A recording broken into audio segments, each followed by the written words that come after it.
malo Samoa Whaamamalumai iai Olo mana Olo mana Ke sau ngale mua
Ia, vi ia le tua, whaatalo whaatu Samoa, ili nei fo i tula, atalo whaatu fo i le pa ia man mamalu si tātou wa tunu i le suafa manu malo Yesu Keriso, ili nei fo ia fiafi o tātou au lia mai, na ilo na lofa mlo na ngana leita ita i mailu tau soifua, ia mlo tau wola, nei fo i vaenga o le fiafi le tau so ino le tātou pulo kalame, ia o le tātou Bible study, manisi lau fo i utulanga o lo whaapeo le tātou tala noa ai, nei whaapeo na tupu lo tātou wola whaatua tua, wale upo le fiongpa ia le atua, e tupu le whaatua tua i le tau longo.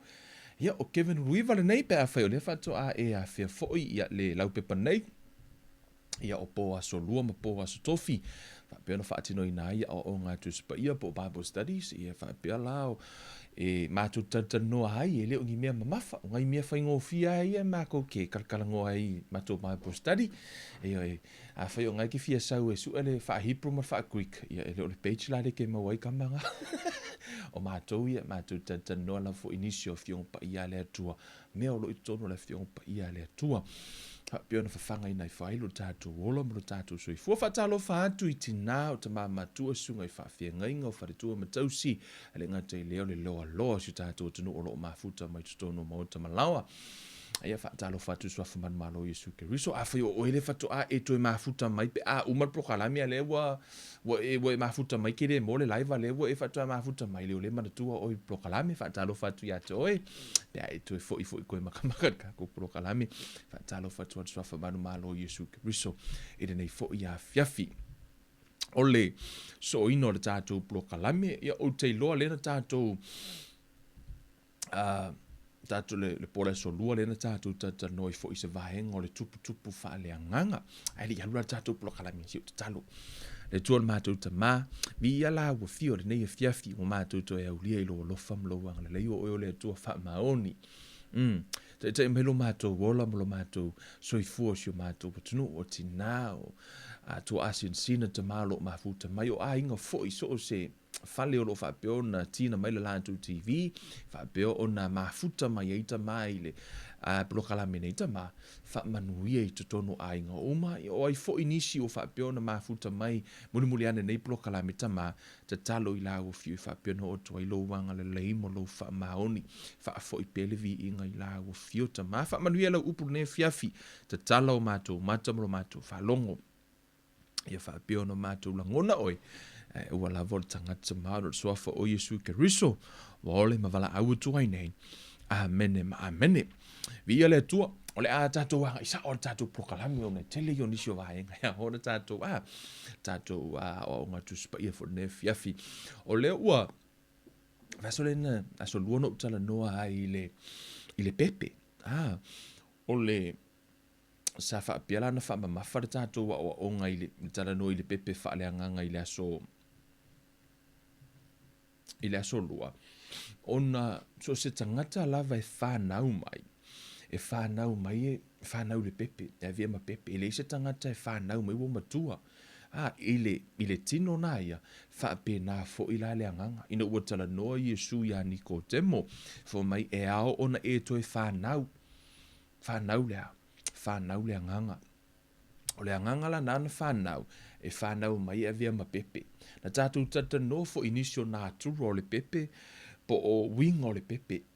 Na tātou tā ua ai, e nau o le pepe tangi vale, o le pepe nau e fia susu, o le pepe fo i e ignorant, o le alava le me tau, e le pepe tu ilo no ngutu. Winga o le pepe. Whape nā fo i la, tamai titi po o le tangata pepe wha le anganga. E te vai i fo i nā tura ia i fo i lono winga. O ne lei masona ese senga. Vai ne tuspa ia lai tara no e fo tuspa ia i nā tura nei. So o le mea fo i lana nai ala i ono tātou o. E va ai i vaenga nei ono le tele o taimi. E wha atusa Yesu leo langa i le tino i mea o le anganga. Amen. Telo te mi ata no Yesu i mea whaare tino, e tango Yesu mai se ata whaare tino e vali mai se mea whaale anganga.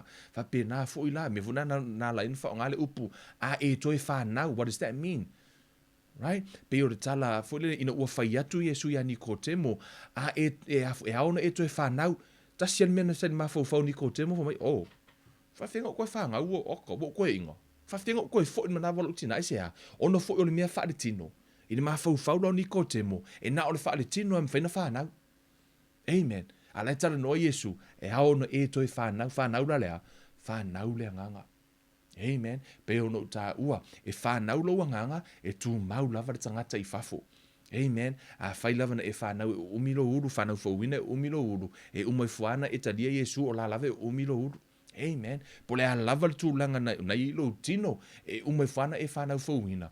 O laua, o la e tu mau lava au wholinga, a kongula o laua e kau whiololo au le leike eisia. O e kau au le leike eisia, pe karia Yesu ulanga laua, a makanga e makaka. O le menga I mua, ke wha soro fo I le a le teimi lava na etalia Yesu, o la lava la e tu mau, a wa makanga pi ke kau shine me fo I Ia, tu sala le wa fa solo tatou plokalami. Tatou te tala noa la, o le fefire nei. O le la tatou wo I fo I le sila asanga, pia no fa yatu. Fa yasi umi o tatou no no fo pia nei plokalami, a vaenga le a tatou te no fo, ona ta hua I o le tupu fa le anganga, ma lo malama, ele ngate te loa I lo la asanga na te iai. Ai, e te afo I te malama I fo I peha o le te mi tutupu ini mea. E te iloa lei, e ao ngā fo au au nā lea tua, tonu ngā ruenga o te iloa, o laiva ai au nā lea tua I winga nei, ai o pau lava lea, le fofo ole, o po lea tua, amen.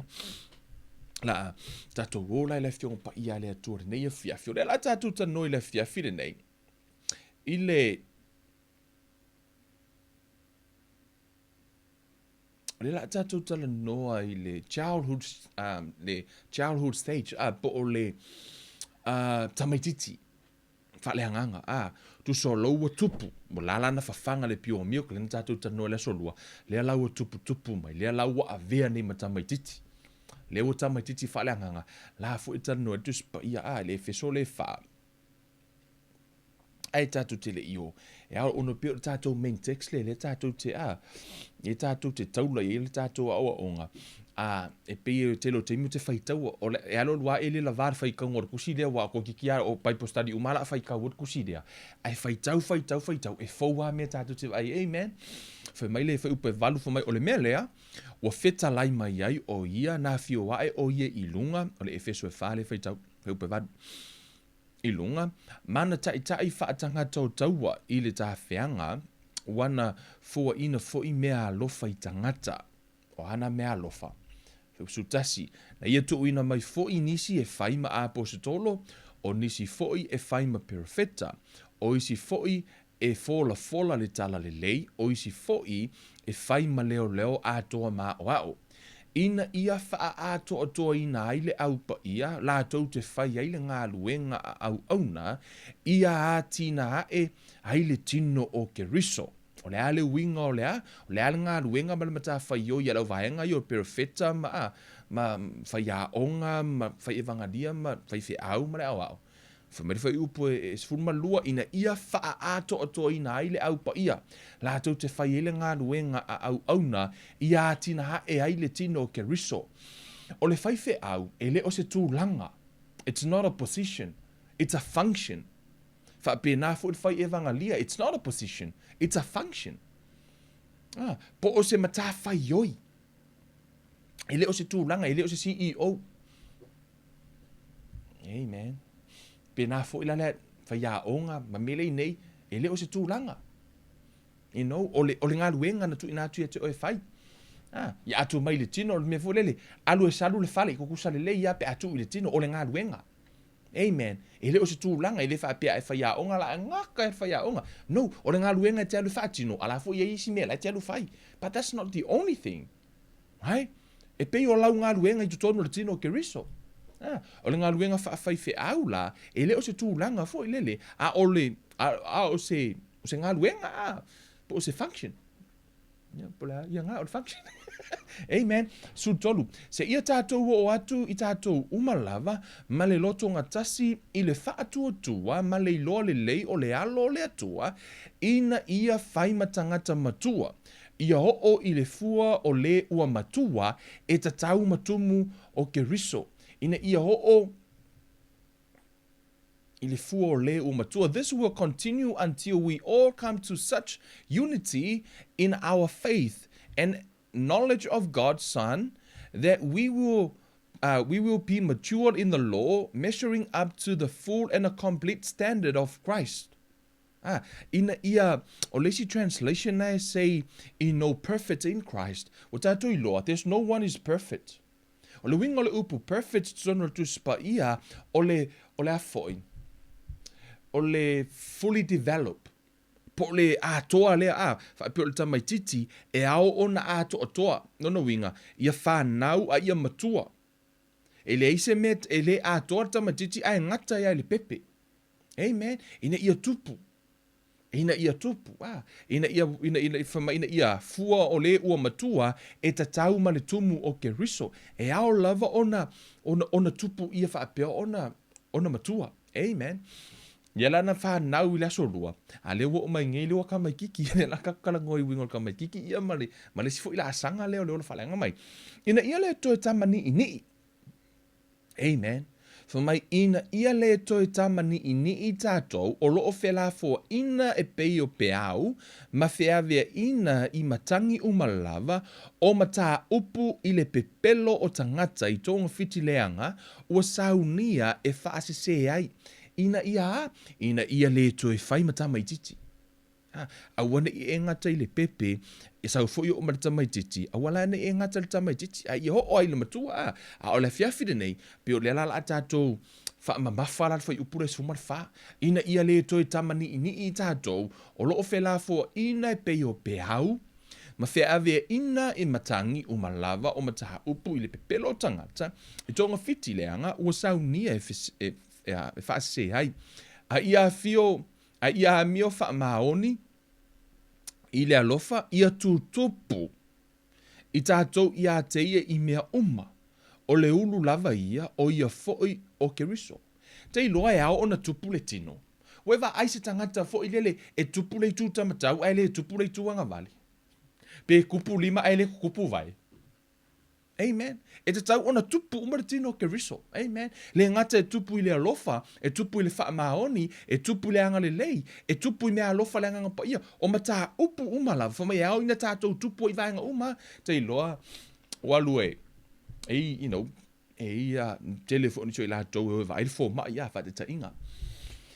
E vai le fō mai, o tu rotu I lātou toto.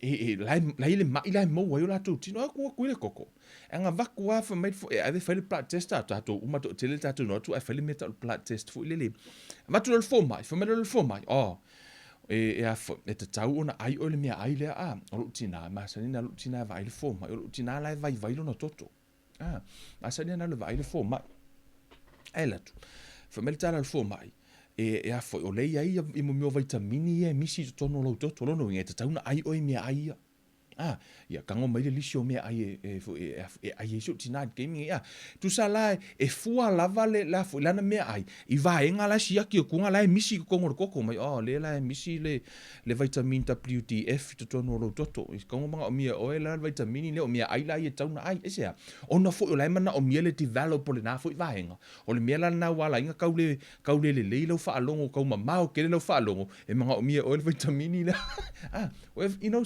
we invite for ma e vatuni e ai nisi o vaenga o la lava te ola ai nisi o vaenga o lo tino po nisi o vaenga o lo toto po vaenga mana o mia fa pena fo ila atono na e ola fa le nganga o ngai nisi kama I meanga mana o mia singa vai ka mingi fo ne fiafi toya nisi o vaenga I healthy le mea ai fa le nganga te tau mafai amen fo mai la yo fa upus fo mo le ono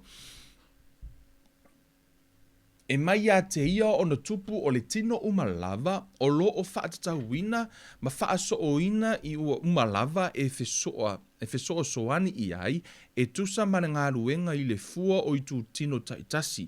Ia hiu ina atina hae le tino e ia I le alofa. Amen. Ia whaapea o nā atina ina le tino I le alofa. O le la tātou tatanoa le fiafile nei I winga o le tamai titi na whanau le aso lua ai o mea ngei mawhakau I ula ua kama kiki amen ia iskama o ku kama amen au mai pe ku kama ka ki whanga ke lo pei au ke lo e kanga ka sa mo ingo ya ku kama le la asu I ka ko ingo la fiafingi ka ko wha ingo ya whang pau mai e whang pau o ke ri wha alongo ska ko ingo ya whang pau ok tu sala o whangpau, sa mihi ke whangpau, e se le whaali o whangpau, ino, sa e winga whaatamiti, whangpau le susu, wa matala na matua whangpau. O matua la whangpau. O lea laua, o winga la ia te vaia, ili tamaititi, o le unsteadiness, right?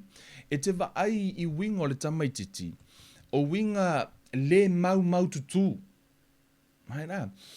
O aso la, sa or matou fali le matou la inga masa makusanga I mo ka mai malaenga sa ilu mo for la inga e fai la ka pipa I male voti fai la ka pipa I male voti o sola a fai fa atonu o lo tinai san vai saka e fai fai mo le saka menga ngi o sola ko sai e fo e kuro fa o le saka vo ile le ala uva I o kunga o la po le ale kai mi po ka far ke mi nga ala pa o mal polo voti ke lor ka kousaka kusa e ke minga pula foko se fulu pe se fulu ko lo kausanga or ka kousaka kusa saka mapa ule si afor saka fo nga umaka ai ko penor fa velanga sia langa lawo fai le voti po la vo fai la ka pir nga ka mia so na taimi tu se e afu e na wa I olo toloto e isi mea fo ile ele ma fai ono o mautu e fai se me tasi ile winga fata kusala ai ko sa kana fia le fa li fua ole a pulu o fa ile I vela o sa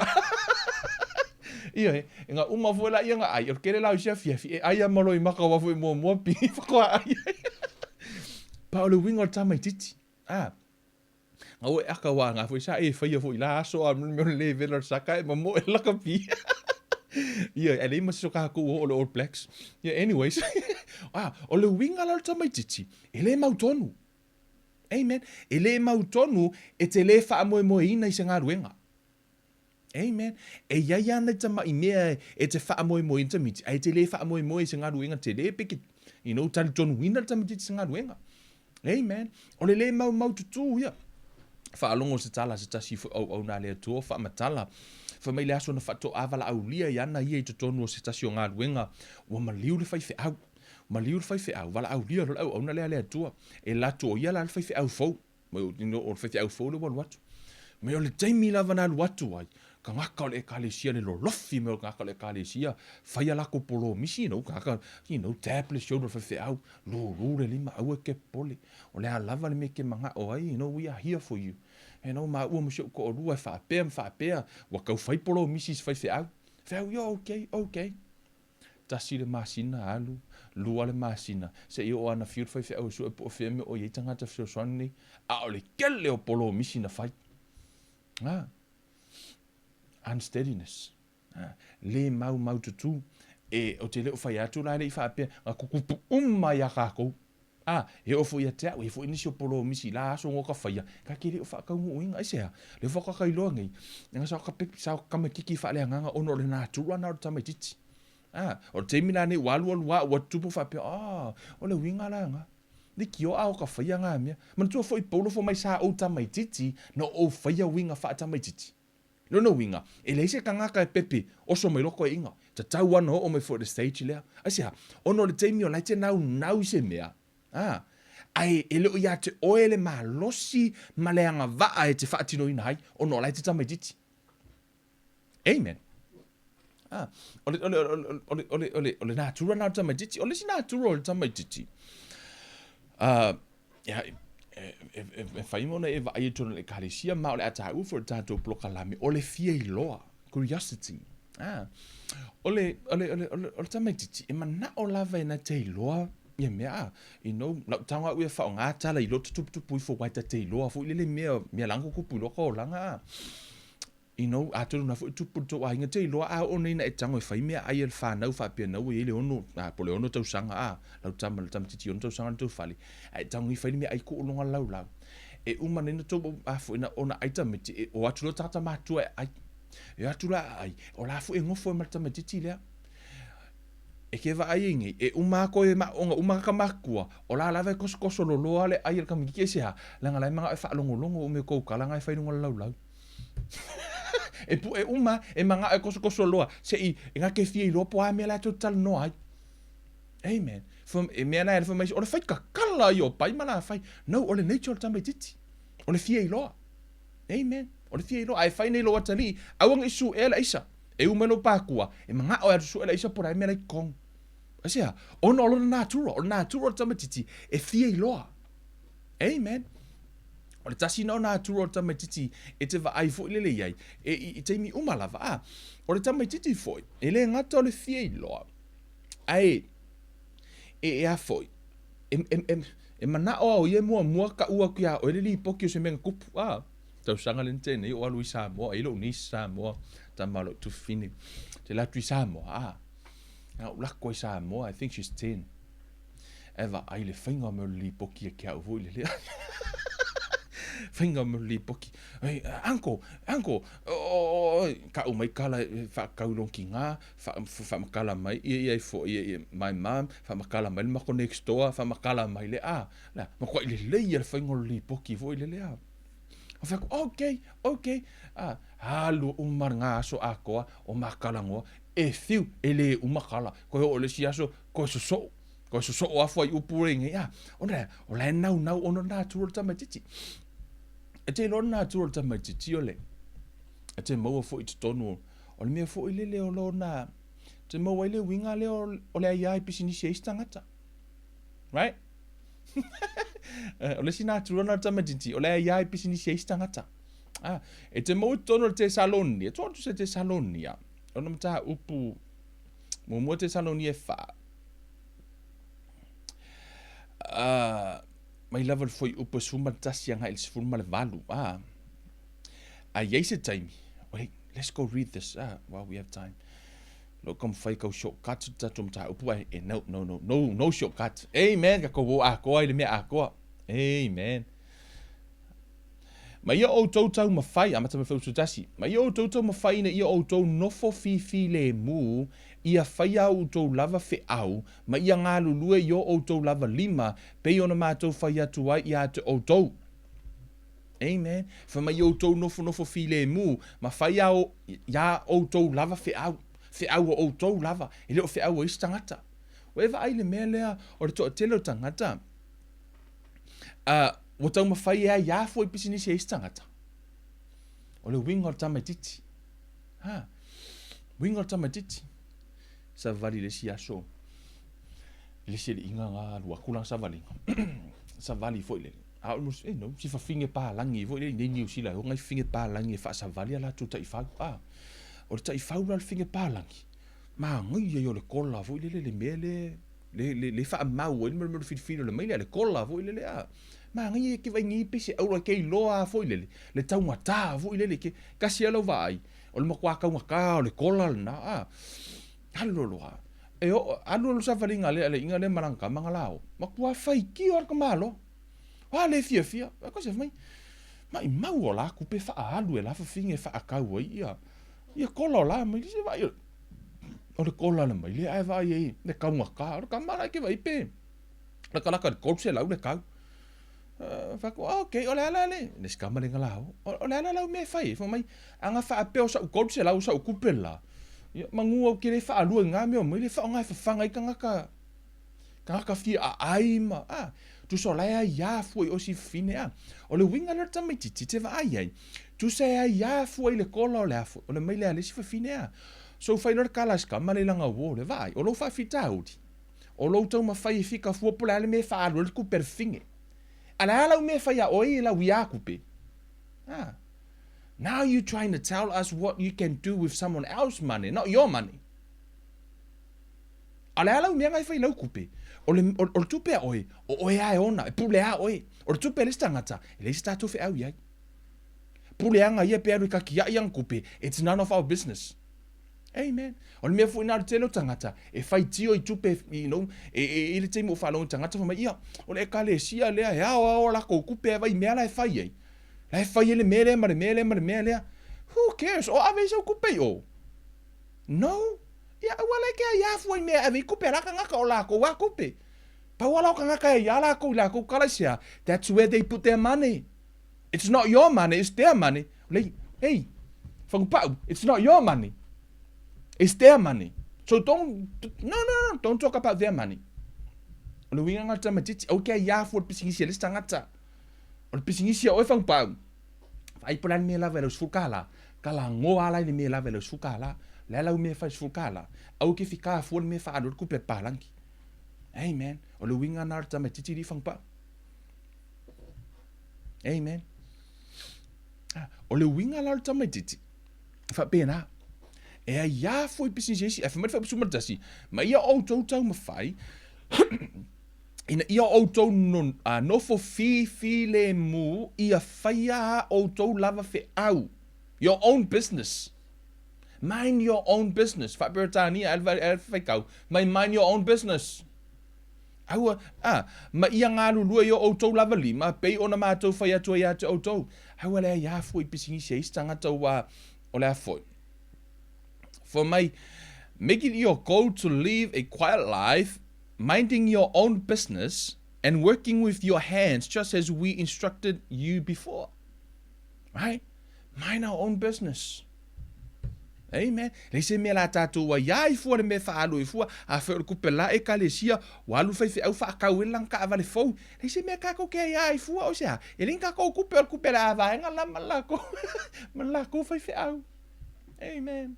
It's nothing wrong with whaatau ta avale le whai au, no, those are blessings from God. Le se me ta ma whai e pui tātou mai le, tusi o tātou lima, ma le tātou wa ia fua inga ruenga istangata, you know, we need to mind our own business. Amen. Hallelujah. Mind our own business. Mea fo ilale nā, you know, to be honest with you, o re tele o niso tangata na message mai au, Kevin, kaunga whaile mea lea, ma le mea lea, o whai atu e vai. Ai tanga vai nungo le page, Kevin Life Ministry. Your name is not there. It's my ministry. I will do it in the way I want it. E leo tu si e lingor ko e ka le sia, so don't tell me how to do my ministry. Just put your nose where it belongs. Don't put your nose to someone else's business. I'm being straightforward. Yeah. Be man hier fai sao ya. Wow. Amen. Smala. O le winga la utala. Afo. Pui ai tatou. O winga yo tamaiti. E tau mawhai e ia fo i business eisi. Amen. Let's move on. Amen. O lesi na tua tamaititi. Hallelujah. Ole. Talkative. Tau tala so'o. O te iloanga ngā kau ar kau kara so'o. O so mero man kakai nungo lo mafufau. O ke ronga i kakai ke mafufau. Ke mingi someone you know. Anyways. Amen. Tatu wau mungu e mainisho o fionga pa ia lea tua e whaata tau le mataha upula tau tala so'o. Because o nā tura o tamaititi. Tu se whaata o tolo na mataha upa se fulu. Whai upa se fulu mariiva.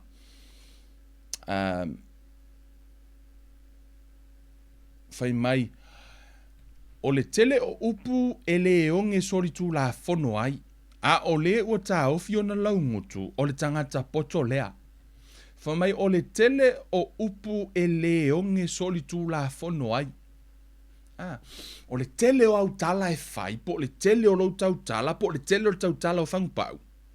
O lala i, o le tele fu na le avanoa e anga sala i whangupau i anga tala la e whai. Amen. Mea nai alani fwoi maila ia a o le tā ofi o na laungutu o le tangata poto lea. Tangata tā ofi o na laungutu fwoi mea tangata poto. Amen. Tato o le si fwoi upu o tu si fai la unga o na mata upu e lima. Fai la unga o na mata upu e lima, fwoi upu e tolu. Fwoi mai, a wā o le tele o mea fai e tupu ai le miti. O le tele fo yo upu, e ilo ai le leo le vale. Awa o le tele o mea e fai e tupu ai le miti, o le tele fo yo upu, e ilo ai le leo le vale. O le wingo le tamaititi, tau tala so, tokati. O le,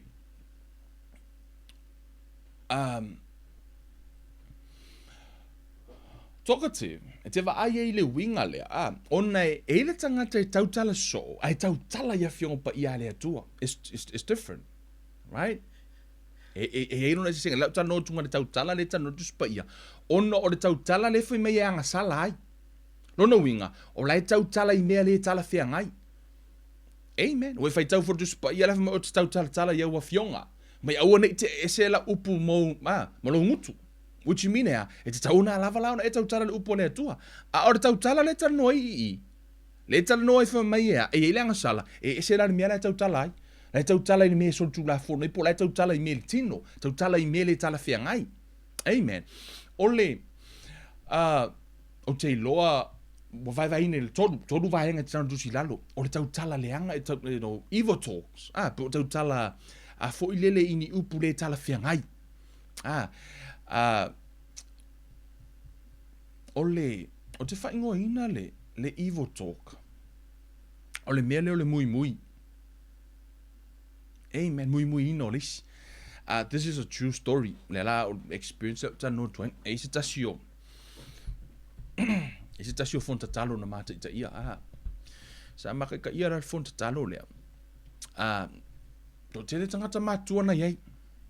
Amen. To tele tangata matua na yei.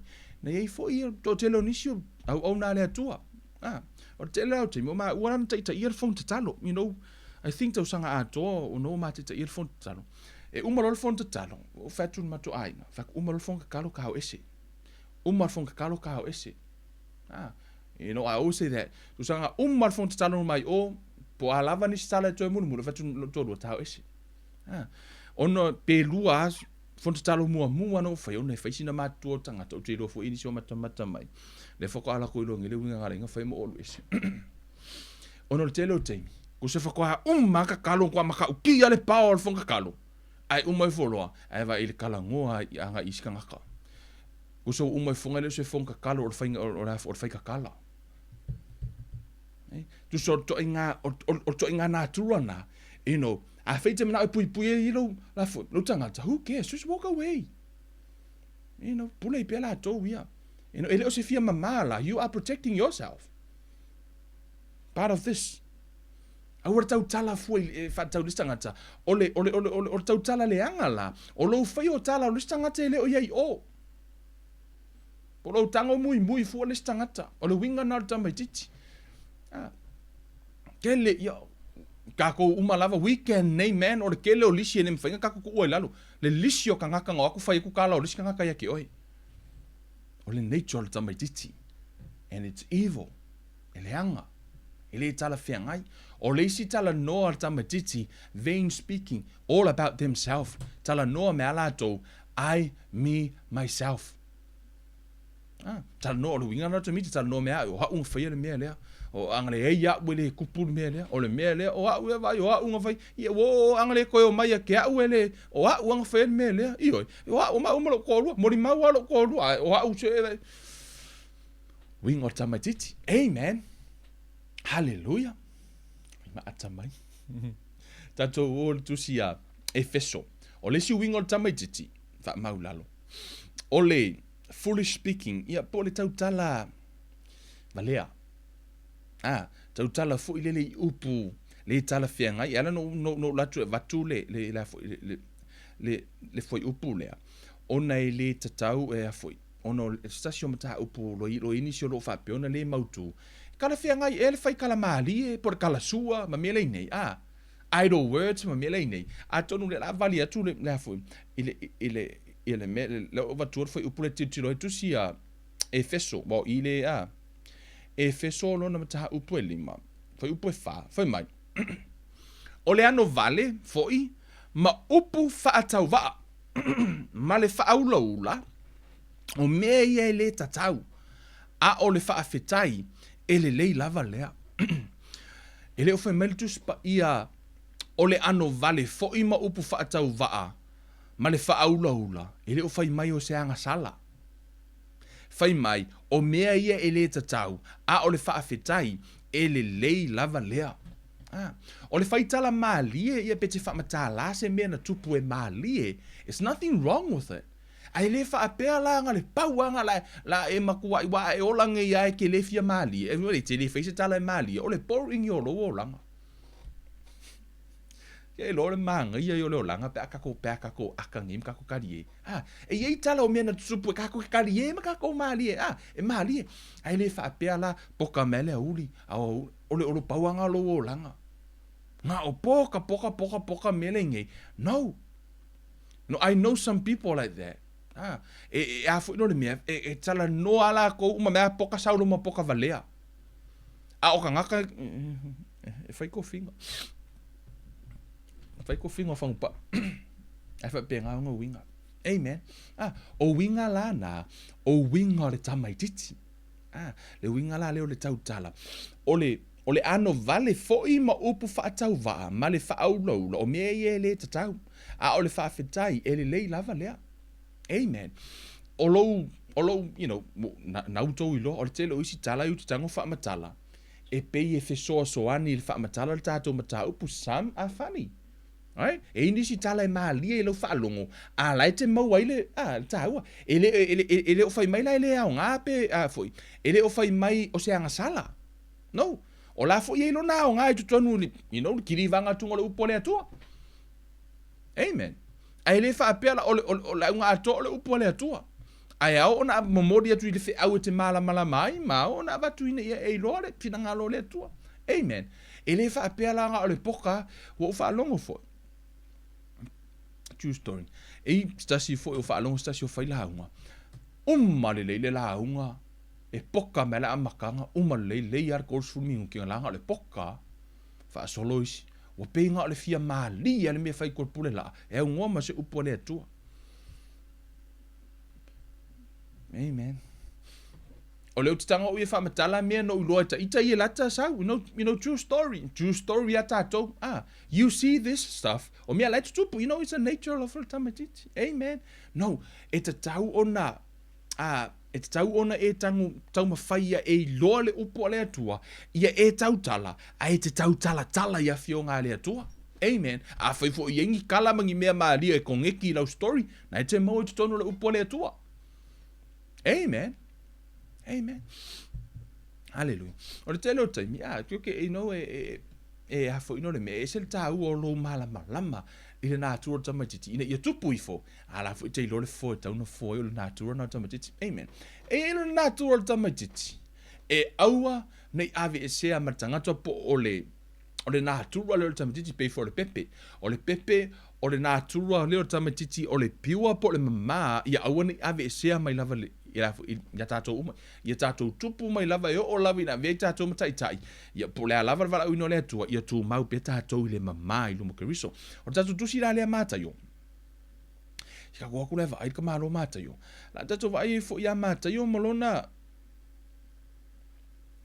fetala inga Yesu, o le winga leo tamaititi, ia aua nei ave e sea mai tātou, mata yo nom ta upos fulma le malu, fai upu mua ma le fafa mai, o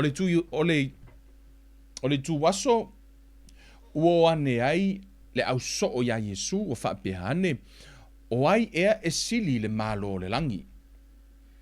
Ona wala au atu ai leo Yesu i le tamaititi ua whaatu ya te ie i o lato luma. Ua whaape atu e moni o te whai atu ya te outou a le li ua outou ma a vea ia e pei o tamaiti tou te le sao lava i le malo le langi. Fai upe wha, ole nei, o se wha maulalo o ia te ia, e pei o le tamaititi, nei, e sili lea i le malo o le atua. Amen.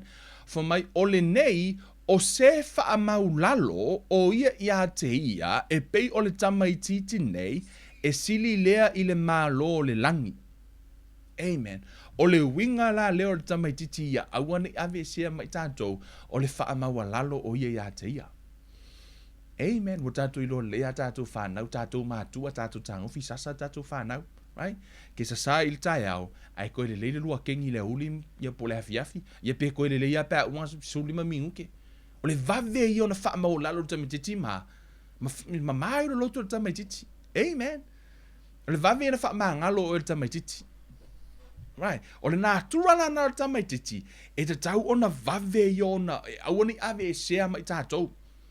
Amen. A whai o le upua le atua, le mafua anga e alai, o na whawhanga o tātou anganga i o tātou tupu, wha le anganga ma ia ato o tolo tātou tupu. E te tau fo ilano tātou i lopo, le ale fina ngalo o le atua, mo i tātou. A leo whai me le fina ngalo o le atua, o le winga leo le tamaititi, a wani a vesea, o le loto wha maulalo. Amen. Tātou umalava. E o lava fo ia Kevin, malama tai au, tau fo ni wha maulalo Kevin ia. O afo i me tutupu. Amen. Tau fo in whaamau lalo. You know, to be honest with you guys, there are some people, whatutunga, o le tele leo mea leo tama whaia uia, you know, o le tele o tangata, because some of you guys don't know, I to ia ngā nuenga nei wha, e mesi ako i ngā mela leo le whaikunu on social media, people attack us. Me funau te mana o mea le tau te talo wa foi, e hei tangata e lato te meli mai foi. O la fu e fai meno la tau, some people, you know, le amatanga mai foi, o le ministry, sa to e vaia, some people, na mato i ta lafo mea ni upu le matua i, you know, e mato i ti ngā ni tala. Ni mea foi lele, involve vai lo to o lua, a vatu i tonu mo lo a inga, o, you know, o lo tina, o lo to o fafine, tala tangata au mai tau mawhai, ta whanga mai ita nei tau mawhai fai, tunu ngā luenga. O le mea la le ata i te whai, o le wha maa ngalo, mai le se te mea mwhai no whai ai. Amen. O le nature la le te tau ana i ati tato uma, o le wha maa ngalo. O le loto mau alalo.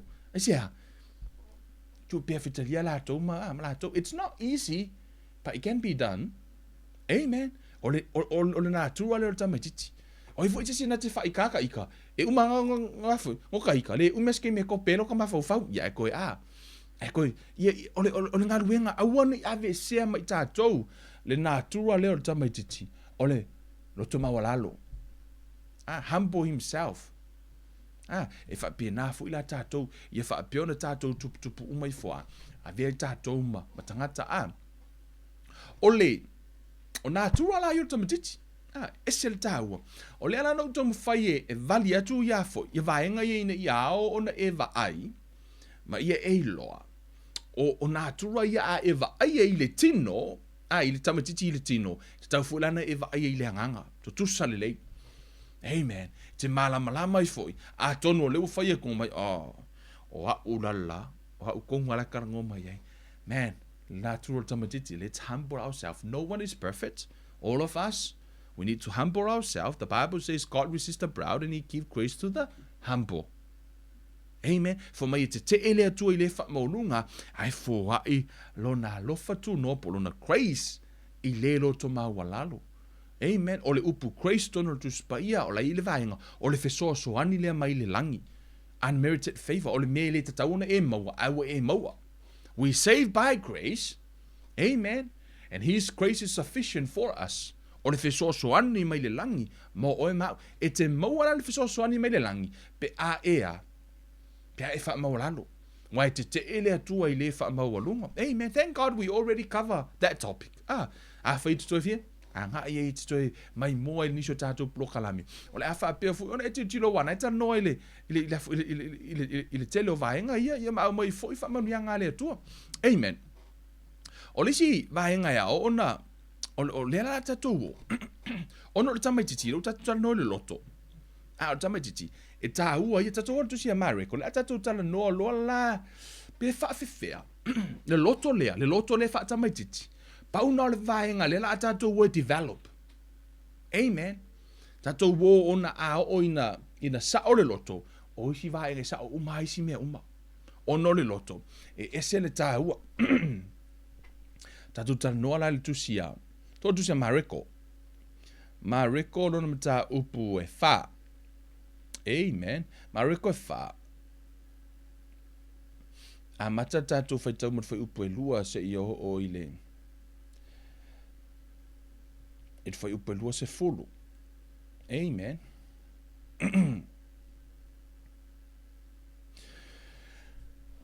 Mai e tele mea ua ia o atu wai ia te ila tau I wha ta oto. Ua wha pe atu fo I o ia ina ua o atu. I nā whaalongolongo mai ia o tau whaauta o le tangata lulu saito. Wa alu atu ia e lulu saito. Wa ia lulu saito ona pa u lea isi I le awala. Ona o ane I lea o manu whelelei. Wa ai. Wa pa u fo isi le mea papa. E iti lava le ele sa iai. Ona tupu lise lea ia. A wā ele ini.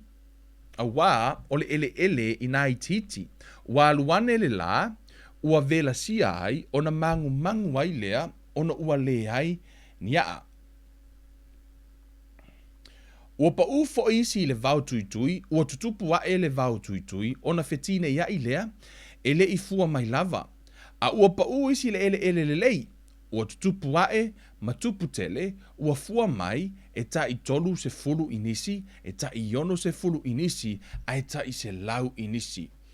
Pa mai la ia, ua ia whetalai atu fo ia te I lātou, o le ua iaita linga e whaalongo ai I nā whaalongo mai ia o ia. Ua to atasi ia, ona fesili ane lea ia te ia, o e ua whaatasi mai ia. A toa male, toa fitu, toa tino anga fulu, male toa lua I le whaata oto. Ona whetalai atu ai lea, o ia te I lātou, ua fua ina atu ia te outou, ina ia outou I loa mea lilo, ale maa loo lea tua. A o I lātou, o I tua, ua whai atu mea uma ia te I lātou I whaata oto. Ina ia lātou, le I loa lātou matua vaai, ina ia lātou le langona fo I lo lātou matua whaalongo longo. Ina ne I li uina o lātou, ma whaamangalo ina lātou wanga sala. Wa ia whetalai atu foi, ia te I lātou, tau te leilo ea le nei whaata oto. Pe whaapewhia foi ona outou I loa o whaata oto uma. O le lulu saito, e lulu ia I le upu.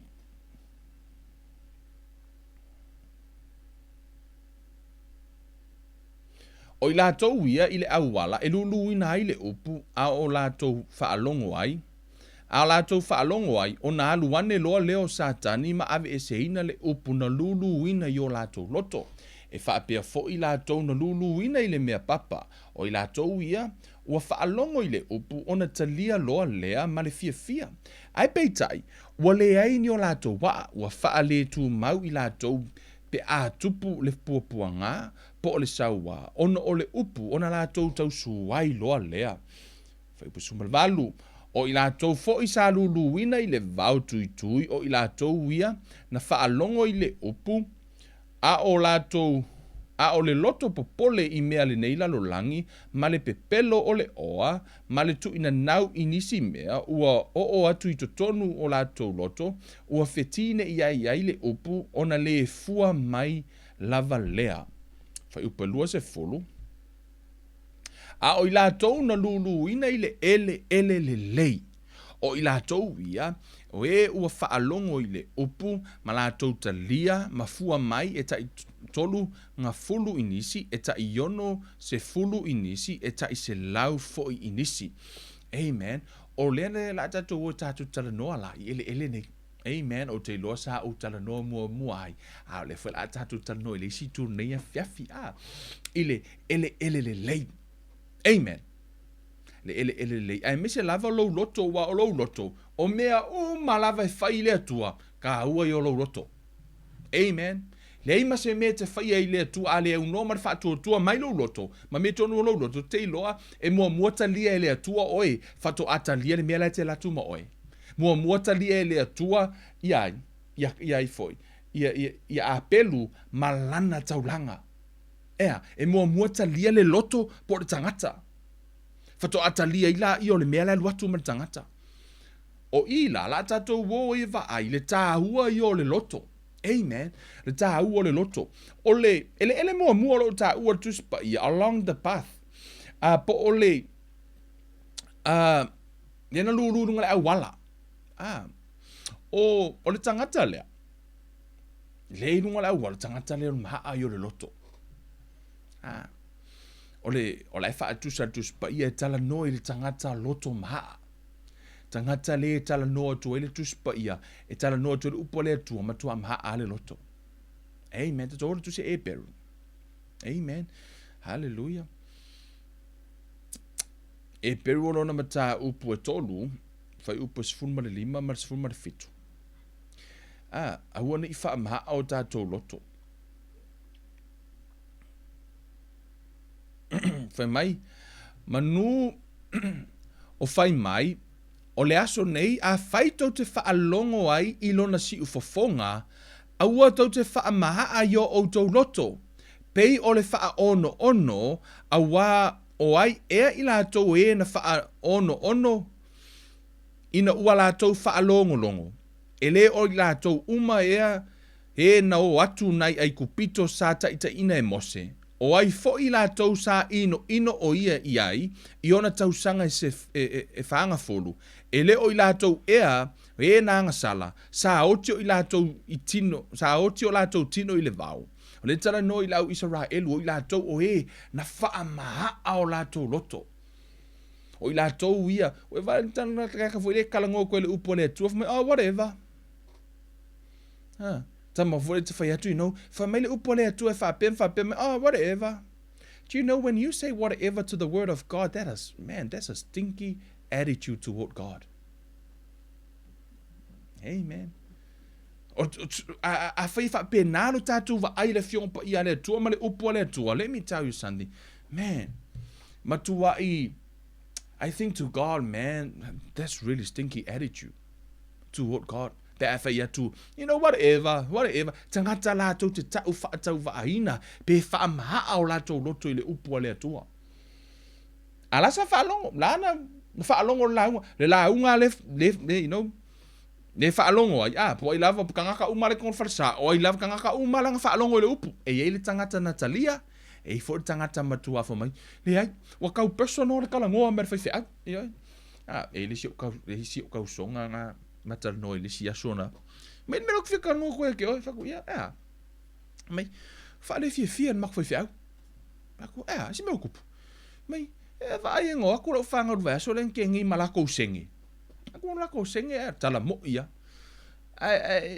Ela hiki la sengi se whanga unga afi, mo meu siliva. Ai make aku make le loku, ai kalangoa marwhewhi au fo ele whai mai sao. Aku whanau kope wakau kalangoa mai a mako le kausi, you know, whai aku ia e mera ngā ruenga le atua ma. Kusa wa kalangoa mai kangaka, wa makan kalangoa mai kangaka, o whai aku.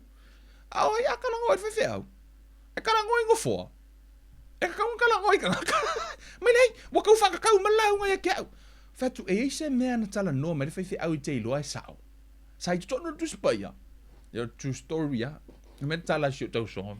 Ma ia, olai kokongo, olang kalangoa mai upo le atua, au kawai kunga. Pe o langa ke pe whakakau mai kiau. Fatu mela na ta o loto maa. A whai tono upo le atua. Po le halava le motive le tala na whai le whai au. I don't care, it's in the Bible. A whai na whamatala tu spaya. Humble yourself, afa nana tala non fai te au ia le me fa maorunga ma mele nei nana tala non si mai tolo tu spaya mele nei, you know, o la tala no mai afa mai langa wakala ngoa marka ngaka o faku e la me ka vai afa ese uma ka kala ngoa fai au i mo ngofo. No, the word of God is for people. Ao le telo taimi o tamu fai tanga ata no tu fai au fo mai pe au wakau kala ngoa mar fai au o bo wakau fa le kingo mar kala ngoa fai au. No, a tono nai alu watu. It's a meat. Wa amata ona tau mafa le upu. Ele o mawhai la e lo tangata ona. Ele o lo malo si wha le anganga ele mea mawhai ona eta dia ina le mea nau whaisina mafa. Amen. O la lava e sa ol whaingo la unga ia. Ai ono lea. Ele already lo loto. Ele I matua le loto. Ena te talia ina le upu lau whai mai esea. Ele o le matua wha le anganga ele tūranga le na. Amen. Te mine isi fai fe au misi ona le tua. Yes, pastor, preach it, preach. Amen. You know, but that's the truth. Amen. We need to grow. Amen. For me na ia, auto fa alongo le upo le tua. Au ale fa ma auto loto. Let me tell you something. O te le usaulunga ia fa maliese tangata. No. Amen. I'm only here to serve Jesus and please him. That's it. Amen. I'm here to serve God, to serve you. I'm serving, but ola unga ruenga le fai, I am willingly do it.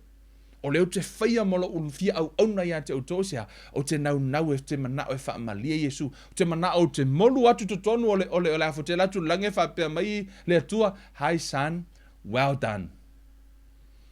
Au kere manga o ke laa kurunga e wha pia mai le atua, what you have done. E le ama sau meanga whai, wake awa e sau le sau meanga whaia. Amen. Te mana o te wha alongo, well done. Amen. So, you know, inisi te mi fai toi poro kalami. A tonu matua ile tala fia ngai ia te oi mai. Oh, kire koe maka le live of Kevin. Langa, you know, share me kalangoa mai, Kevin. Hey, the Bible says, let's humble ourselves. Amen. The good thing is, because I don't know you personally, so I have nothing against you. Amen. E lei ma se meu te ita ia te oi, pa te si mea, lei o le atu tala noa ui le upo le atua. Amen. Hallelujah. Some smile. Tau heavy tatum tau pnefiafi because we need to grow. Amen. Awana ingata i le pepe, ai ia tātou waifo. Aua le wha maha au tātou roto whamelana fionga, au tātou wha longolo ilana upu. Ia, awana i wha maha au tātou roto peio le aua Israelu. Wha maha au lātou roto, wha se furutau sanga wha maha au roto. Lein masesi na hau. Asia, maha au lātou roto, wha pena fu tātou. A wha maha au tātou roto i le tua, awangi wha pea kako ke maua langi. Awana i maua lau tā moenga. Don't waste le afu. Le nei taimi a toa na adu i le lotu. Wha au ngā tatau. Ia, ha oa o hina maua o ile nganga o hao. Hey man, asia, check your heart. But I'm right. Hey, check your heart. Kevin, you don't know what happened. Ke lei lon me le kupu ye ke au man. Hey, check your heart. Amen. Hele pese fo ngale. It is well, it is well. It is well with my soul. O mea o malave tutupu e hao ngā i tutonu, e hao ngā i ati tātou. Amen. Amen. O te ilua ni men tutupu ilo so i fua malau whai ngā malanga. E whai fo isi ngā whai ngā kā. Amen. Ai hao ngā molo loto. Amen. O lesi palapala lai tutonu ole. Tuspai ole mena pa ue le fatu. On a rocky place. Ia po ena pesa pa uile i mo me luno le papa. Ole tā ua ia. Ona ole vaenga le fa mai sa ola. Mai na ola. Ai lai titi al pala. Mai lai no oso le la ua vela sia. Le mai lai ngoko i pe lo la ia. Ora tangata lea. E fa alongo i le upu. E tu sai ele o se faith, ai emotion. Kamala le ke va ai fa longo lo le upu. Oh Lord, kangiro. O te o fa tu sel tang. Tanga tai ele e pe emotional ala to wi me uma. O ska mai kala ma kang. Hey, o te o fa tu te fa pe ele anga le tanga emotional no. Pa ele tanga emotional. E tangi no wa fa longo le upu. Ai no o tutupu la me no langa. Ele ola le upu. Ala sa tangi. Ngaka lia le keimi nga bako le upu. Mai sa ole lei oi Kevin. Sa ole lei le faife au le ngo whaalongo ai. O au lava le ngakala ngoa mai le faife au. Le tua. O whaalongo i le upu. Ska mai keimi anga le lei ai. E nga tupua ko e pēloa. Le upu na tangata la na le tano tuspa ia. Na pa uilungo le papa. Hey man. Tangata ya. Emotional hero. Pea utango i wha pena. An emotional hero. Natalia le upu makuai fia ma le ori wa maua le upu kang yes I believe that, yes Lord, I believe that. Ele whaiangi monge le mea ali. It's not about goosebump, no. Amen. It's by faith. Amen. By faith. Amen. Sometimes people preach the word, fia goosebump le ki whalongo le upu mele ne. No, goosebump and faith is two different things. Amen. Hallelujah. Oh, let's see. Amen. Let's go to the word. Amen. Hebrew 10. Ole tu si a e peru. Ono na mata upu e se folo. E pe tolu lima mal tolu ono.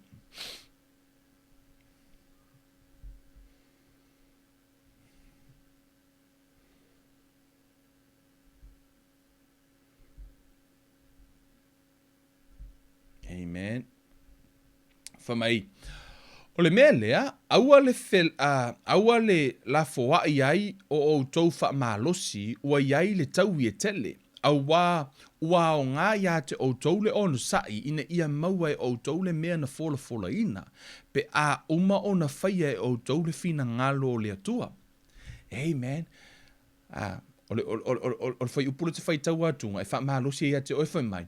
O le mea lea, aua le la foa iai o tau ai o tau wha malosi, ua iai le tau i e tele, ua o ngā ia te o tau le ono sai, ina ia maua e o tau le mea na fola ina, pe a uma o na whaia e o tau le fina ngalo le atua.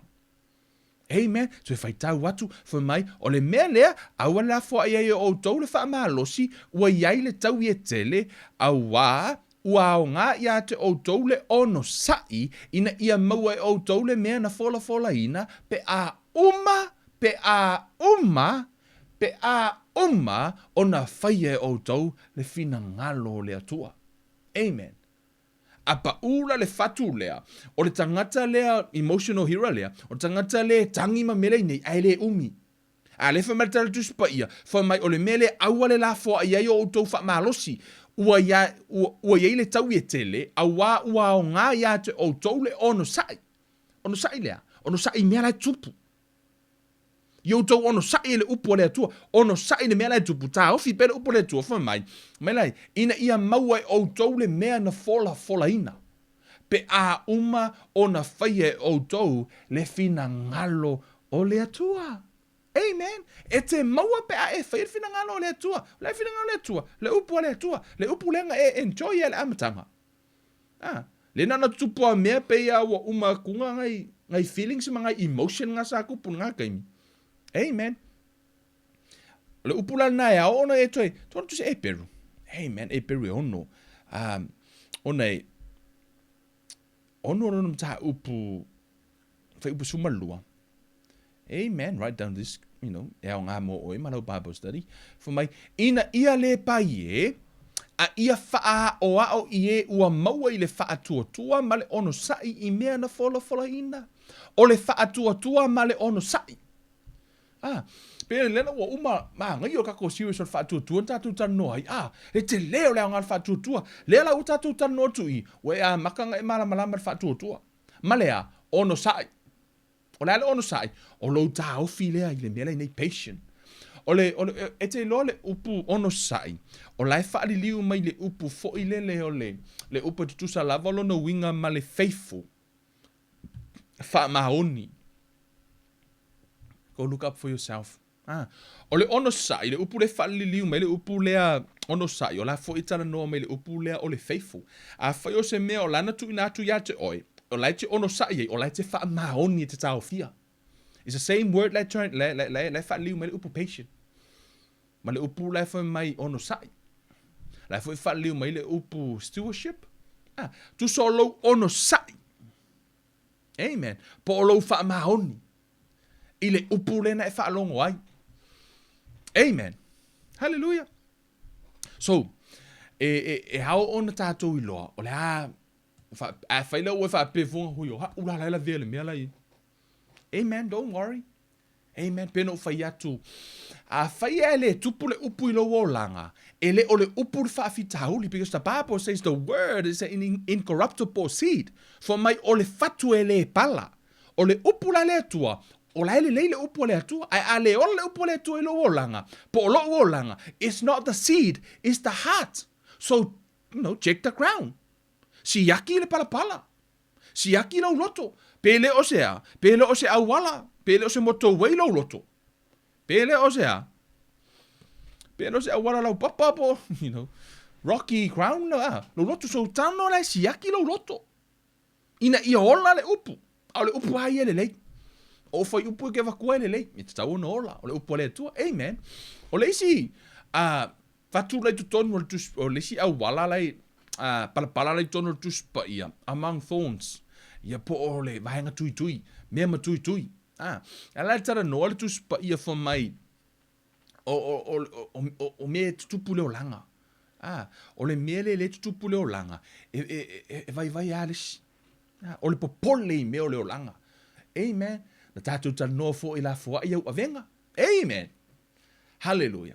O uma tātou la fua I le mea leo mea te popole mele tātou tu spa ia cast me your cares. 1 Peter 5:7. Mai la fua I mai au avenga. Ona o lai manatu atu le atua. Amen. Philippians 4:6. Le lefa mai be anxious with nothing but in everything in prayer and supplication. Amen. O mea umai atau popole re tangata. Fa mai le atua la fua I atu. Pasi le polo. Pasi. Ia le lei o le pasinga o le polo, vavenga pasi le polo I le atua. Fo mai, ona la o mea le na, e ala ina le tupu le upu I le stangata, o mea lai papole I le olanga. Amen. O mea lai papole le olanga le nei, a e fai taula le mātai o e ono. Alu fai tau mātai o e ono. Fai upe lua lima. Fa a solo rola I o lau fai tau. Nai tala noa me ili tu spa ia. Man, really nice. Nai tala noa me ili tu spa ia ina. I mea o lai popolitika ngaka. I mea ai o lava, o fale, o me kukupu. Nai tala noa tu spa ia. Fumele tala tu spa ia. Me tala isu. Aua tau te papole se me tasi. For my seek ye first the kingdom of God. Misa ili mua le malo o le atua malana mi o tonu. Ona whaopopohina lo le iate o tou. So, o le ngaruenga o e mahau, o le sa ili le fina ngalo o le atua ma le ami o tonu o le atua o le a. O le fionga le atua foi mai, cast me your cares. That's God's will. And that is the right way, according to God. E tu salama le atua, o le ami o tonu o le atua, le tango o e la fola o avenga ia te ia. That's the righteousness of God. O le mea na e tu sa malona fina ngalo. O te reo whai atu e la fola responsibility. No, la fola care. Two different things. Awale la fola le atua la responsibility. Whai la responsibility, ai la fola care i le atua. O le ana la se senga. O la responsibility, alu whainga luenga. A ole kea, whetaria le atua i ma whaile a wala tongi piri ma mele ngai, he will take care. He will give you more than enough. Amen. You know, the Bible says he make the way where there seems to be no way. He make the river in the desert. Everything's possible to God. Everything is possible. Ile atua. Ele nervous le atua is a request. Amen. Ai le o mawhai, mana i o le tala, o whai tau I tu singa ta malo ino ya John Wesley. Ione Wesley, no whai tau, whapea, we are limiting God by our prayer life. For mai, wa tātou tāu fio fia, pa wa tātou whaangata ina le ngalue o mai o le atua, I le tātou wola tatalo. E le o la fua ia tātou avenga. I le atua. O ame le tutupu I o tātou o langa, I o tātou loto, whaapea tātou te mwhaia. So o le tātou to hold on to our worries. Wa tātou tāu fio fia la le atua. Wale mawhai le atua na whaise mea, ono tangata o lau, ke elfina ngalo le mea, mana o ile atua, lai mana o ile atua le mele, mana o te sao loto, alai te tangata le atua, e te iloa. Au tatu wa aile o langa ba tatu whaitau le tusia ngaruenga, o e vaile ngalua le nganga o le atua. Ma lo mai, so, you know, mea umara tupu tono tusia ngaruenga. It's for the church, o le fesili, ai se awa le to tupu tono e kale sie le teimire nei. Why? Ai se awa fwe vai ua tau le ma lo ni tangata. Let me tell you something. Ele ona ua whaape ua vai le atua, ai ua sui le mea ua focus ia ile e kalesia. We change our focus, not God. Ona ua sui le mea ua focus ile tangata, ua le mawhai fo ile atua ona ngalue ai. Ai ato e focus le kalesia ile atua, ma mea alofa le nganga pa ia, ma le atua manana upu, I'm telling you, e tātou tutoe va aia fo ile fina ngalo le atua. E le mawhai na whaisa ngalue ngale nganga pa ia, e au noa ma le upu le atua. The Holy Spirit can't do anything without the Word. O tau wa aifu le amatanga whamatala tu pa ia, for mai sa pongi sale lalo langi, ma ua ngao, sa whe ngao yo ia I fo ile a nganga o le atua. The Spirit of God was there. Ai le eima se mea le nganga pa ia na mawhai na whai. Why? Because there's no Word. Ai le teimi lama na whai mai le atua, let there be light. Aluro le nganga pa ia e whatau no ule upua le atua. Fa mai le tala le tua ia faia le mea lea alu le nganga pa ia fa atali le nganga pa ia se fa to ama faia nanga lue pe a ona tau talangia le upu le tua wa sui la le focus at tangata sui le focus at ekalesia ai le suia le tua for the Bible says he never change yesterday today and forever na fa malolo mai asola fa malolo mai thing fo e o mai lava ile so matao e fa malolo mai le tua. He never changed. We change. O sui tātou. Amen. Some, you know, we meet up with someone yesterday. That's your for or to for fini lo ma futa man blokalami. You know, we have coffee yesterday. And te uta utino ai. That's your vahenga lungo tātou blokalami. You know, leva na le lotu. Fa longo tupu lo na fa tu tua. Ai la so sa alu fa le mai lo na tau au fo mai una. Tupu se me lo na tau au. Na sa refer na ia alu va aile. Tangata fo ile le fisio vai non tau au me ko ki nga al te mina fai tu tatu prokala me in fa tu lo lima ile vaenga na tinga tatu talo so umalo na fai talo ave ese lo na lima ai o tai o le fo me kwa le ai ma se ki nga lo lima God still heal. Amen. O la lave fa malo lo mai lot of you guys send me testimony ile to challenge auto o la lave fa malo lo ma ile tu asi ala fa malo lo ile tu istangata ai istangata is that the will of God? I'm telling you, I want to avea me tutupu ya te tātou e whau e lunga sa kako filosofia. No, tātou follow pe le upu ale tua. Amen. Amen. O le tangata la lea, fo mai o me tutupu I longola, a o le popole. Popole I mea o le nei o langa, e le o lai. Mo le o lai le upu. Wa fili whaatasi le mea o lai tupu le o langa le nei ma le upu a le atua.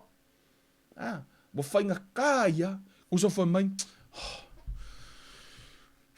ke lea ngai mea, ngai e ka halafu e kau kukongi. La lau wa ai ngā, matala tu spa ia, you know.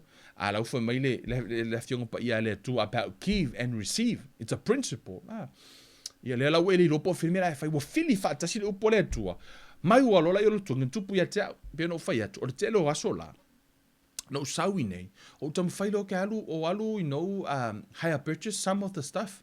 You know, au mai le camera, you know, ko kongi. Lai kau kongi ngā mea, you know, mea tam fai e tau ati, na e, you know, lau business I nei. O le mea wa tupu, o mai fonga. Tu so o walu o whai ngā luenga. I work in my whole life, you know, back then, awa ia so umata whai ngā luenga, e tutongi e oi tā lafu.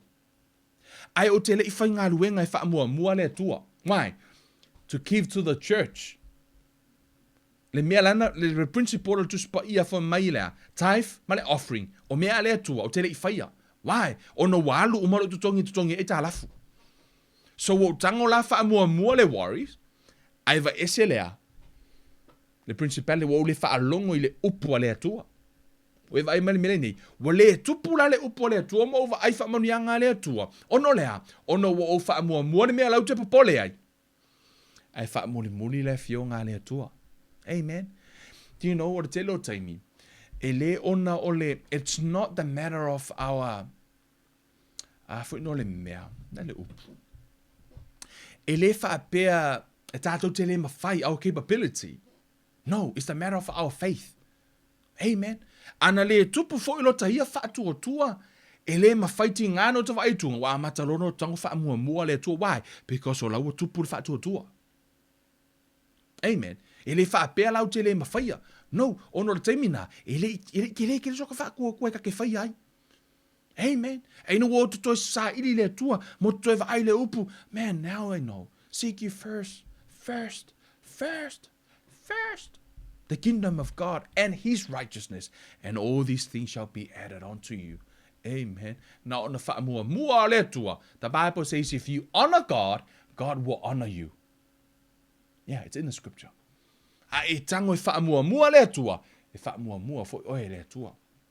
Amen.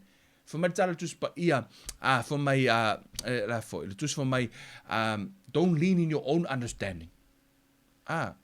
For my trust in the Lord with all of your heart, don't lean on your own understanding. In all your ways, acknowledge him. Ye e whailoa lea tua I yo wala uma. Amen.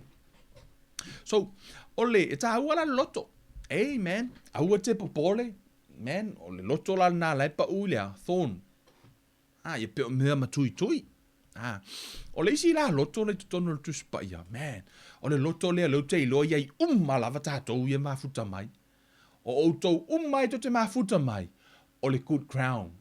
O outou o le ele le lei. Amen. O le pala le lei outou. Amen. Yeah, I know. O te iloa langa o outou le lei. Amen. Kau ke le lei sa arkala le si o ka sengi nga fai le si o nga wo o nga mai la ka manga masang yang ka ngo fasirong ko lua la kulo la ia la fen mo pidia ke fai le si o ka sengi nga mai o ki fia kamale nga ke le o ke ro ka ko ki fia kamale nga ka ko ke le o ka ko ka nga le o ka ko fai le tu le e fai la ko mas ki fia kamale nga ke le tato umai ka ko ke le ai ako ki fia kamaleanga au tātou tangata le lei na whai tātou e lea tua. So o tangata la lea, le pala le lei, o le good hero.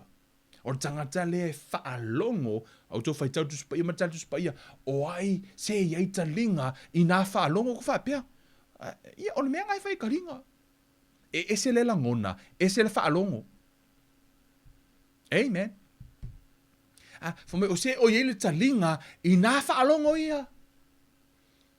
Lono winga, e mawhaina e o talinga, ai te le whaalongo. Te maua lai tamaiti. Amen. Au ale pisa. au ole pisa.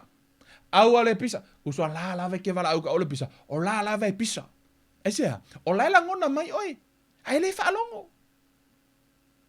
Amen. E le usi tai le mea le te whai atu ai whamela tu spaia. O se we e talinga, i nā whaalongo, o tamatiti e whai talinga, ai le whaalongo. Se i longa ala ua sasa ele matua, whatoa a whaalongo o tamatiti. Amen. Aua la ne ia oha i mai le atua ia te tātou i lona to o sā, o talana tā vita. Mai aua te oha i mai te au to o sā. Amen. Awangi se longa se I kupu se mea, nga whako ai uska I la I le tua. I heard a lot of testimony for mai, ana le ka oko al whale mai ko I kikia. Ko I kikia hoki. Ele ye se taimi ma le tua. Wa feu le ako e kuri. Le sika ngaka le keimle ngai, ai anga le la vea ka avare ko koe lava a, se tulom, o le aoti. Ele mana tua le tua. Se longa leve tutupu mea, whato a mana tua le tua. Don't be like that. Au ni e mana tua le tua ono wa tutupu ni mei lo o langa. Au fo ni e mana tua le tua ono wa whaamanuia le tua e te oi. No, mana tua le tua I teimi uma. He's faithful. Amen. Whamahoni o le tua. Amen. O le tā ua ia, o le afionga pa ia le tua, o le upula le tua. Tō le tusilea. Lua Timoteo no mta upa tolu fai pasuma le ono.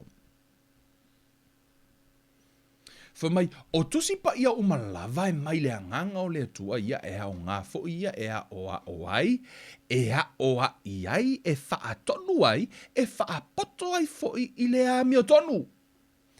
Ina ia ato atoa ona lelei ai o le tangata o le atua, ia saunia lava ia I ngā ruenga lelei uma lava. O le upu a le atua, whamai e ao ngā, o le upu na tūsia e le anganga o le atua, whamai e ao ngā fo ia e a oa oai, e a oa iai, e wha atonu ai, e wha apoto ai fo I le ami o tonu. Te ilo le upu na tūsipa ia whamai tala tā vita ua o poto I whai a onga no o wā onga ai, ono lau upu. Whamai tā vita, o anga whai a onga I ngā onga, whamai tala tā vita, ua o poto ai, ono lau upu. Amen.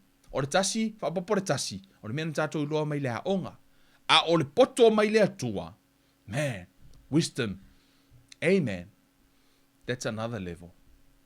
Amen. Mai lo tala tawita, wa o poto I whaia onga no o wā onga ai, o no lau upu. Te I loa e kango skaki le upu a lea tua, e ke poko.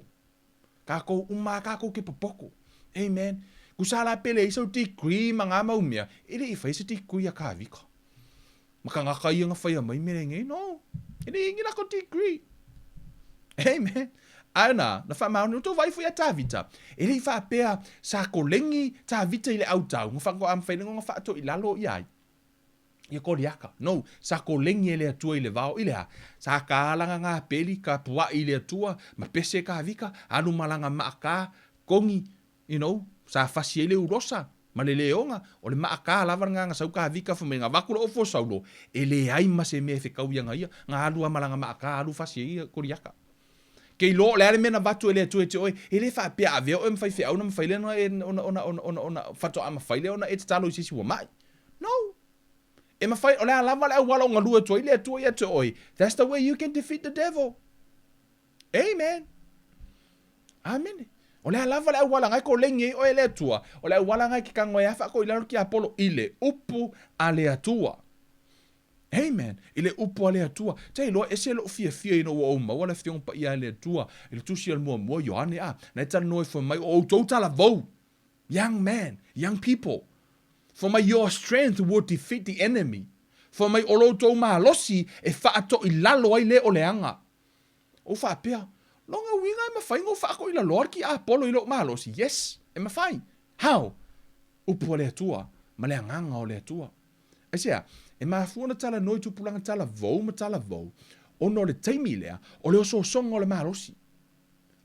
E mawhai le tamaititi o na alu tala I esu ngala wala, e mawhai ngā alu, e sea, ono whi o lai mahalosi no na tino, I le tala le lei. E mawhai na alu tala I esu, na tala sefe le tele o nganga. O le tele o taimi, o tupulanga tala vau, o tangata I o lai takere ki Apollo. Whako ai loa le kamakiki, wa mai mau o markei mirongola, inga ua 5 sefuluong kausanga. Fo mai anga i loa, o le taimi a toa lava lea, sanga oi e le ti Apollo. Asea, o ngole maa losi lea, e whaato i lalo ai e le tupulanga tala vau le ti Apollo. Nga oi lo e ki Apollo kaiminga, auanga i loa e le kupulanga kala vau, le ke leo o le ability la ia te ia na vatu e le atua. Ko kusa le alu al kamitiki sifuru ongo kausanga i le fonga kalo, ma le alu al kangaka ufiku sifuru kausanga i le fonga kalo. Same thing, tutusa fo ia la talo. Tutusa le ilu mo le atua. Pau lava lona ese esenga, o tau wha atutu nga tāle tangata ua matua, e le ona wha ape o le pai e, no, ona wa sui fo i le maa losi o le tino. I encourage you young people, serve God now. Fa mai e mana tua le atua na whaia oia o e tala vau. Taimi nei, au nai lo i le atua i le upu. Kei mi ngai lo ma fau. Se e ukoe whaalongolongo i pese. Whaalongolongo i le upu le atua, whawhanga lo le ule le ma fau ma le anganga i le upu le atua i sea. Ona ye le taimi e le ma whai lo wa le toi ate oe, wa a matanganga ona wa le toi tusalo ma fau ea. E te memorize ina i se foi upu. A le taimi nei le tau so songa le, o lo ma fau. Start to learn the word of God. Encourage yourself to memorize the word of God. Ina ia tutupu ifoni mea, a laua umona register mea nei, tonu ia te oi. Tātou foi te tonu, tātou ainga. Whai tete le mea leo le tātou tala noa i lunga o tātou whanau. Kako ka ngofi mui stangata i lunga o tātou whanau. Te loa lai innocenta maiti. Ai a whaalonga meta o le tala noa ia le matua, le tala noa i listangata po lai whaikala o listangata, whaaleanga i stangata le ainga i lunga o maiti. I'm telling you, ona wa amata na register le mea nei o lātou mawhau, mo lātou tangata. Alai innocent. Tamiti o lai la iti. So we au lana tātou grow i ma tātou tupu i whaenga ia. Aua ne ia whaina i tātou. Aua ne ia whaina i tātou wholaunga. Ia whamanuia le atua ia te outou. Te outou umalawa lo whapena mafuta mai. Ole, tātou plokalame le na. Tātou plokalame na ne ia fiafi i le tamanini. Aua ni a vei tātou matamanini. Ia whapea o na tātou tupu. Amen. I tātou tupu whaaleanganga. Len tātou taranoa le a vei o tātou matamaiti. O tamaititi. Amen. O le pepe. Le o tātou taranoa le teimine. Ia a vei tātou oni a vei tātou matamanini. Tamanini. Ia a vei tātou tangata matua. Ia tātou tanoa le lisi mena fu tātou tanoa le loto wa vaenga ia tā pena. O le nā tura nā tamatiti le no tala noa tua ia na nei. Awane ia vea mai tātou o le winga mama. Mama i o le loto tamatiti ia whapena umalawa tātou. Awane ia ave se le winga lea o le tamatiti mai tātou o le winga mama. Whamanu ia le tua e lau whalongo si tātou talo nea whiafi le tua whaftai lau upu. Whapeona whaalongolongo e lau whanau. Whamanuia tamai a te i lātou, whaaftai tamai, whaafoi le vi inga a te i lātou, au tupua e no mātou wola whaaleanganga, ia whaapeo na tala noa, mai pea o ha ima whaatonu i a te i mātou i o mātou. Loa mea tonu uma mai la ua fio, whaamanui na i lou swafa tamai, whaafoi e tuaile vi inga o la ua fio i mea umalawa.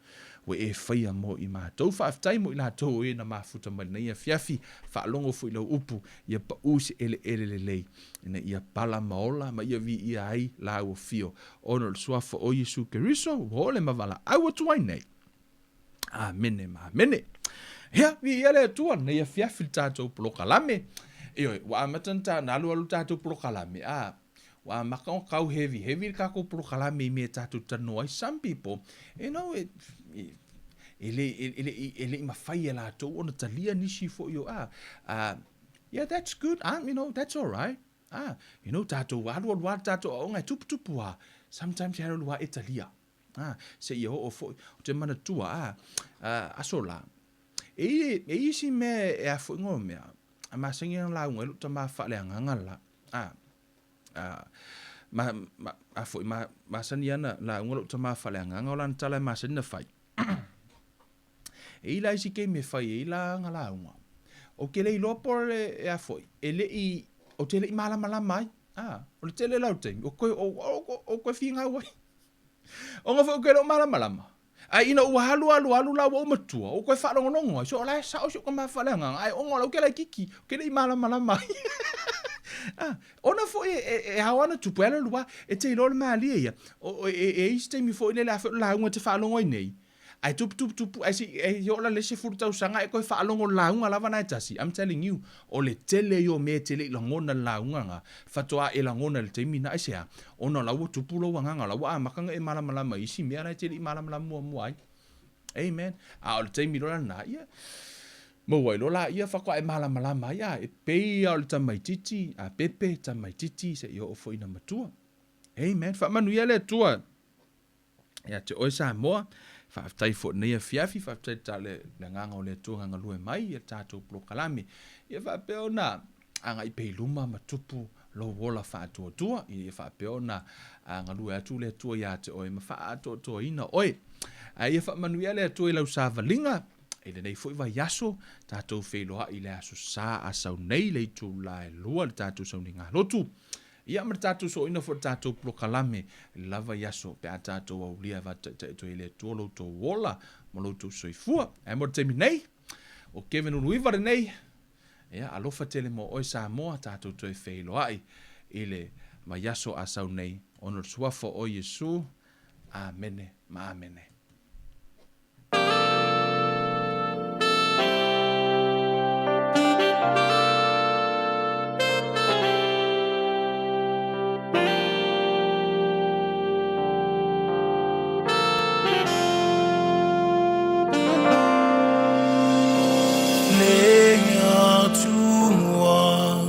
Mamana sila sila lofa mai ile malo